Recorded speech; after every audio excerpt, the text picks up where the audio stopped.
Minnesota at the Los Angeles Rams. Rams are 3-point dogs at home Thursday night. Lots of reasons to like Minnesota in this spot. Like, even though it's Stafford, this offensive line is a sieve.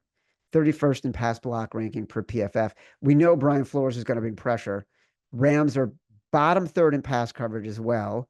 Don't have a single corner in the top 40 of any coverage metrics going against Justin Jefferson. Home teams 37-55 against the spread since 2019.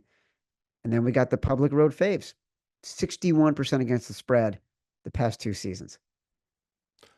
Yeah, this is going to be pros versus Joes. This is going to be the professionals are on the Rams. Like, for a bunch of different reasons, the main one will be, did we just see the blueprint, Chad? Did Detroit just show everyone how you can attack this Flores defense if you have a run game? And guess who has a really good run game? The Rams. I mean, I think you probably saw Williams had this crazy stat. I think he scored in like 9 or 10 straight games. Yeah. And, it's the same reason I like them when they were going to play Green Bay. It's like, you can attack Green Bay if you can run the ball. Like, that really dictates the game.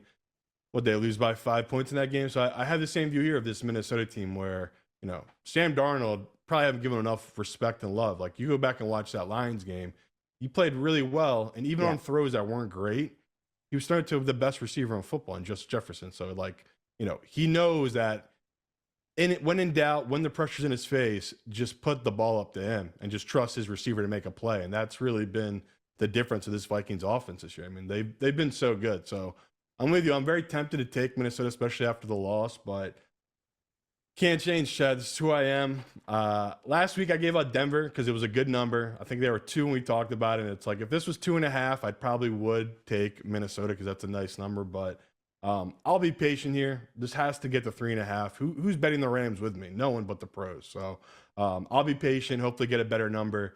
I might be getting Cooper Kupp and Puka back this week with the Rams. Like, they were really smart not to waste them on that Raiders game, just to hold them out for this matchup where I just think, like, I don't know. It's a short week. Minnesota played such a tough, brutal game against Detroit. It feels like a lot to ask them to turn around and now go on the road and play this Rams team that you just said it, like, if this was a normal week, I probably would like the Vikings. I think defensively, there are things they can attack this Rams team with. But being a short week, if it gets up to 3.5, Chad, I'm probably going to end up on this Rams team. Yeah, I think at 3.5, you do take the Rams. I think at 3, it's either Minnesota or a pass, because I think the real challenge here is with these Thursday night games, the consistent overriding factor beyond any analysis and sort of any matchup analysis has been that the more talented team, when there's less time to prepare, is the team that ends up winning these games and winning it pretty handily. And there's no doubting, like, Minnesota is a more veteran team. They are a better team. They've got a veteran defensive coach going against a rookie defensive coordinator. Obviously we love Matthew Stafford, but that offensive line is terrible. So I do think that Minnesota has a little bit of an advantage. So we'll differ. No one's doubting that. Minnesota is is much better than the Rams. There's no question about it.